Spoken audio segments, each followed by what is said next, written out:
Hello friends, welcome to my channel Home Science Learners. I am Dr. Swati Agarwal. आज मैं आपके लिए होम साइंस का TGT 2021 का सॉल्व पेपर लेकर आई हूँ।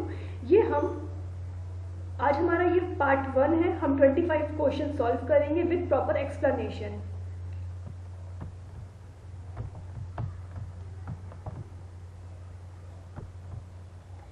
Question number 1, torsal effort stands for bending sitting, carrying pulling, movements of leg and holding. हम इसका एक्सप्लेनेशन देखते हैं। फर्स्ट, एफर्ट्स को हम 5 कैटेगरी में डिवाइड करते हैं: mental effort, visual effort, manual और फिजिकल एफर्ट, टॉर्सल एफर्ट और पैडल एफर्ट। मेंटल एफर्ट्स में हमारी जो भी मेंटल एबिलिटी है, जो भी हमारी मेंटल, जिसमें हम मेंटल अपना लेवल यूज करते हैं, उस एक्टिविटी को हम इसमें रखते हैं, like thinking, reasoning, conversation, discussion. Visual में जहाँ पे भी हम विजुअल एक्टिविटी करते हैं, like watching, searching, looking. Physical activity में हम पुश, पुल, स्ट्रेच, प्रेस, जहाँ पे भी हमारे हैंड मूवमेंट्स यूज हो रहे हैं। टॉर्सल एफर्ट्स में जहाँ पे हमारा वेस्ट पोर्शन यूज हो रहा है, जिसमें जैसे कि लाइक बेंडिंग, टर्निंग, गार्डनिंग की एक्टिविटी करने में, लीनिंग, जहाँ पे भी आपका फार्मर से रिलेटेड, गार्डनिंग से रिलेटेड एक्टिविटी होगी, वहाँ हम टॉर्सल एफर्ट को करेंगे। पेडल एफर्ट में जहाँ पे हमारा लेग में मूवमेंट यूज होता है, वो pedal effort, like kicking, standing, running, walking. So इसका आंसर क्या होगा आपका? टॉर्सल एफर्ट क्या हो रहा है हमारा? बेंडिंग, सिटिंग, हमारा वेस्ट पोर्शन यूज हो रहा है बेंडिंग, सिटिंग में, तो answer will be A. Okay, next, a long bandage for head is required. जो सर में चोट लगती है तो हमें कौन सा कैसा बैंडेज इसमें चाहिए होता है? तो हमें 2 बैंडेज चाहिए होते हैं सर में चोट के लिए। एक हमारा हेड को कवर करता है, सर्कुलर, देन दूसरा वाला बैंडेज हमें चिन से होता हुआ तब ऊपर जाता है, तो 2 बैंडेज की रिक्वायरमेंट होती है। Answer will be B. Okay, next, which of the following disease is prevented by BCG vaccine? Chicken pox, diphtheria, tuberculosis, typhoid. हम इसका एक्सप्लेनेशन देखते हैं। फर्स्ट, बेसिलस कैलमेटी-ग्यूरिन इसका फुल नेम है, BCG का फुल नेम है। This vaccine is used for against tuberculosis, tuberculosis के against use होती है। इसको इन्वेंशन इसका किया था एल्बर्ट कैलमेटी एंड कैमिली-ग्यूरिन ने, इसी के नाम पर इस वैक्सीन का नाम पड़ा है। इसको एट बर्थ हम देते हैं, जैसे ही बर्थ के टाइम पर देते हैं, बर्थ के बाद देते हैं, और अगर कुछ प्रॉब्लम है नहीं दे पाए तो एज सुन एज पॉसिबल 1 साल के अंदर हमें इसे देना होता है। लेफ्ट आर्म में अपर साइड पर इसको लगाते हैं। जो आपका मार्क रहता है, एक वैक्सीन का मार्क होगा सबके में, इसी का BCG का मार्क रहता है। Answer will be C, tuberculosis. Okay, next, which hormone is produced by intestinal wall? Intestinal wall से कौन सा हार्मोन प्रोड्यूस होता है? Insulin, glucagon, cholecystokinin, somatostatin. Insulin, glucagon and somatostatin hormone ये रिलीज होते हैं पेनक्रियास से, और कोलेसिस्टोकाइनिन रिलीज होता है इंटेस्टाइन से। ये इंटेस्टाइन के ड्यूडेनम पार्ट से रिलीज होता है। इंटेस्टाइन, स्मॉल इंटेस्टाइन को 3 पार्ट में डिवाइड करते हैं: ड्यूडेनम, जिजुनम, इलियम। ये भी एग्जाम में कई बार क्वेश्चन आता है, आपका फर्स्ट पार्ट क्या है, मिडिल पार्ट कौन सा है, लास्ट पार्ट क्या है। तो स्मॉल इंटेस्टाइन 3 पार्ट से तीन पार्ट में डिवाइड है स्मॉल इंटेस्टाइन। तो फर्स्ट पार्ट ड्यूडेनम, यहीं से ये सिक्रीट होता है। ये फैट के और प्रोटीन के डाइजेशन में हेल्प करता है, cholecystokinin. Answer will be C, cholecystokinin produced from intestinal wall. Okay. Next, Dhaka muslin is made by cotton fiber. Dhaka muslin किससे बनी होती है? कॉटन की बनी होती है। Answer will be A. Next, accumulation of ketone bodies in blood and tissue occurs in. Ketone bodies blood और tissue में कब अक्कर करते हैं, किस स्टेज में होते हैं? हाइपोग्लाइसीमिया? नहीं।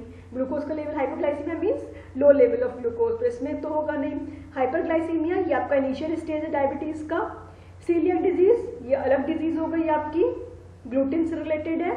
डायबिटिक कोमा, डायबिटीज के एंड स्टेज में डायबिटिक कोमा होता है, इसमें कीटोन बॉडीज का एक्यूमुलेशन होना स्टार्ट होता है। तो diabetic coma, answer will be C. Adulteration is, adulteration क्या है? Adding external things to food, extraction valuable things from food, selling low quality products at rate of high quality food, all of the above. तो कुछ हमने उसमें add कर दिया या फिर हमने कुछ उसमें से वैल्यूएबल थिंग्स को निकाल लिया, जैसे कि एलमंड्स में होता है एलमंड ऑयल को निकाल लेते हैं, या फिर लो क्वालिटी प्रोडक्ट को हम हाई क्वालिटी फूड के रेट पर सेल कर रहे हैं। तो answer will be all of the above.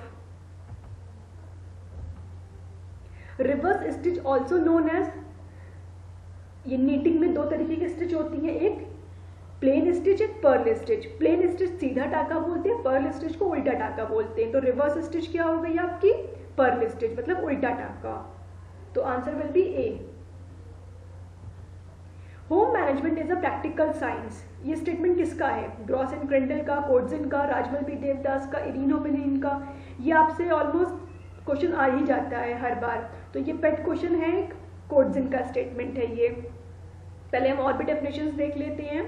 Gross and Crandall ने दी है definition, home management is a mental process. Mental process किसने बोला है? ग्रॉस एंड क्रेंडल ने बोला है। इनके अकॉर्डिंग मैनेजमेंट क्या है? प्लान, कंट्रोल एंड इवेलुएट, तीन इसमें प्रोसेस आते हैं होम मैनेजमेंट में। पहले प्लानिंग, फिर कंट्रोलिंग, फिर इवेलुएशन, इन्होंने इसकी बात करी है।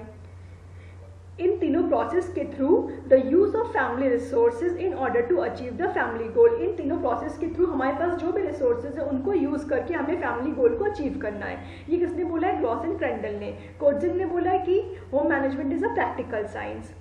निकल एंड डॉर्सी ने क्या बोला है कि home management is planning, organising, controlling and evaluating the use of resources of the family for the purpose of attaining family goals. इन्होंने ऑर्गेनाइजिंग को ऐड कर दिया है। ग्रॉस एंड क्रेंडल ने प्लान्स, कंट्रोल एंड इवेलुएट की बात करी, इन्होंने ऑर्गेनाइजिंग भी ऐड किया हुआ है। इरीन ओपेनहीम के अनुसार क्या डेफिनेशन है? Management of the home is rooted in the culture, जो मैनेजमेंट है वो कल्चर के रूट में ही है। राजमल पी देवदास के अकॉर्डिंग इन्होंने होम मैनेजमेंट को कंपेयर किया है डैम से और रिसोर्सेज को कंपेयर किया है रेन वाटर से। होम मैनेजमेंट एक डैम है, उसमें हम सारे रिसोर्सेज को ऐड करके फिर अपने गोल को अटेन करते हैं। तो इसका आंसर क्या होगा आपका? कोटजिन। प्रैक्टिकल साइंस किसने बोला है? कोटजिन। Answer will be B. Okay, next, which one is not clear fluid diet? Clear fluid diet कौन सी नहीं है? फ्रूट जूस, लेमन वाटर, दाल का पानी, टी। तो पहले हम देख लेते हैं कौन सी डाइट है। क्लियर फ्लूइड डाइट में क्या हो गया? जो कि विदाउट मिल्क है, इसमें मिल्क यूज नहीं होगा। Barley water, dal water, way water, T, coffee, but without milk. Coconut water, clear fruit juice. Full fluid diet में क्या होगा? मिल्क, मिल्क शेक्स, लस्सी, इसमें मिल्क यूज होता है। Ice cream, tea, coffee. Soft diet में क्या हो गया? दलिया, खीर, custard, pudding, ripe banana, etcetera. And regular diet जो हम नॉर्मल डाइट लेते हैं, सॉफ्ट डाइट, नॉर्मल डाइट, बहुत हार्ड ना हो नॉर्मल पेशेंट के लिए, रोटी, सब्जी, दाल। सबसे पहले हम क्लियर फ्लूइड डाइट देते हैं कोई भी पोस्ट ऑपरेटिव कंडीशन में, फिर हम फुल फ्लूइड पर आते हैं, देन सॉफ्ट में, फिर देन हम रेगुलर डाइट पर आते हैं। तो इसका आंसर क्या होगा? Which one of not clear fluid diet? इसका आंसर आप बताइए। टी। तो answer will be D, T. Kantha embroideries from, kantha कहां से बिलोंग करती है? पंजाब, उत्तर प्रदेश, बंगाल, गुजरात। पहले हम इसका देख लेते हैं explanation. Kantha traditional folk craft of Bengal, Bengal का ये फोक क्राफ्ट है। इसमें पैच वर्क, एप्लिक वर्क होता है। बंगाल की लेडीजें क्या करती हैं, जो भी इनका पुराना कपड़ा होता है उसमें पैच वर्क, एप्लिक वर्क करके एक नए फॉर्म में इसको जनरेट करती हैं। इसमें स्टिच वर्क, रनिंग स्टिच, ये सब करते हैं। तो इसका आंसर आपका सी, बंगाल। कांथा के टाइप्स हैं, लैप कांथा, और कांथा, दुर्जनी, सुरजनी, आरशीलता, बेटन रुमाल, ये आपसे एग्जाम में पूछते हैं इसमें से कौन से कांथा है नहीं है, ऐसे ऑप्शन करके पूछते हैं। कल का मोटिव, ये बहुत फेमस मोटिव है कांथा वर्क का, कल का मोटिव, स्वास्तिक मोटिव, कल का कई बार एग्जाम में आता है, किस बिलोंग करता है, तो कांथा से। Next question, socialisation of a child starts from. Socialisation कहाँ से होता है किसी भी बच्चे का, कहाँ से स्टार्ट होता है, फैमिली से। सबसे पहले कहाँ पे रहता है, फैमिली में, फैमिली से स्टार्ट होता है। तो answer will be C. Which of the following calcium deficiency disease occurs during old age. Old age में calcium deficiency disease osteoporosis. Answer will be B. First step of extension education. Extension education के पहले हम steps देख लेते हैं। इसके 8 steps हैं। कोई भी हम एक्सटेंशन एजुकेशन देते हैं, टीचिंग देते हैं, सबसे पहले अटेंशन होगा, फिर interest, desire, conviction, knowledge, action, satisfaction, evaluation या असेसमेंट। तो आप इसको आपको लर्न करने पड़ेंगे 8 स्टेप्स। आपसे कई बार सीक्वेंस लगाने को भी आता है या फिर आपसे पूछ लेगा स्टेप्स। तो यहाँ पे आपका दिया हुआ अटेंशन, तो फर्स्ट आपका हो गया first step attention. Linen fibre is obtain from the stem of. Linen fibre किससे मिलता है, फ्लेक्स प्लांट के स्टेम से। आप लिनन का फुल वीडियो देख सकते हैं, मैंने इसको कवर किया हुआ है, आई बटन में आप जाकर क्लिक करके इसको पूरा देख सकते हैं। तो answer will be B. Next, which of the following poisons is a narcotic. Narcotic में कौन सा पॉइजन है, ओपियम, लिकर, हैशिश, कैनबिस। तो ये आपका ओपियम आएगा, इसको अफीम बोलते हैं, नार्कोटिक्स में इसी यही आता है, अफीम, opium. Answer will be A. Cholera is spread by. Cholera क्या है, वाटर बॉर्न डिजीज है, विब्रियो कॉलरा के थ्रू होता है, वाटर बॉर्न डिजीज है। तो answer will be B. Which is the best method of extension education among the given options. जो भी हमें ऑप्शंस दिए, सबसे बेस्ट ऑप्शन आपका देखा जाए तो shapes and graph, exhibition, picture and photograph, audio content. तो अगर हम इन 4 ऑप्शंस में देखें तो सबसे बेस्ट इसमें से एग्जीबिशन है। किसी भी शेप ऑफ ग्राफ को, ठीक है, बट बेस्ट नहीं है ये। पिक्चर फोटोग्राफ कुछ समय के लिए है, ऑडियो हमने सुना कुछ समय के लिए रिटेन रहेंगी, पर अगर हम एग्जीबिशन में जा रहे कोई चीज़ घूम रहे हैं, देख रहे हैं, तो वो ज़्यादा अफेक्ट करेगी। तो बेस्ट मेथड इन सारे ऑप्शंस के according B. Which amino acid required during growth of children? Lysine, threonine, histidine, valine. तो आंसर विल बी सी। पहले हम इसके सारे देख लेते हैं। Essential amino acid 10 essential amino acids होते हैं, arginine, valine, histidine, isoleucine, leucine, lysine, methionine, phenylalanine, threonine and tryptophan. Last वाला थोड़ा सा कट गया है, ट्रिप्टोफैन है। इसका आप निमोनिक्स भी लर्न कर सकते हैं, HPM, TTI, LLVA। एग्जाम में कई बार क्वेश्चन आता है कि कौन सा आपका एसेंशियल अमाइनो एसिड है, कौन सा नॉन एसेंशियल है, कौन सा इसमें से है, कौन सा नहीं है। तो आप इसको लर्न कर लीजिए, HPM, TTI, LLVA। H for histidine, T phenylalanine, methionine, tryptophan, threonine, isoleucine, leucine, lysine, valine, arginine. इसमें से arginine, histidine semi essential amino acid है। हिस्टिडिन जो है चाइल्ड ग्रोथ के लिए इंपॉर्टेंट है। तो आंसर इसका क्या होगा, C, histidine. Next, inner layer of embryo is called chorion, umbilical cord, placenta, amnion. Amniotic fluid को कवर कौन सी लेयर करती है, एमनियन। एमनियन को कवर करती है कोरियन। तो इसका आंसर होगा आपका डी। इनर लेयर है ये और ये आउटर लेयर है। Answer will be D.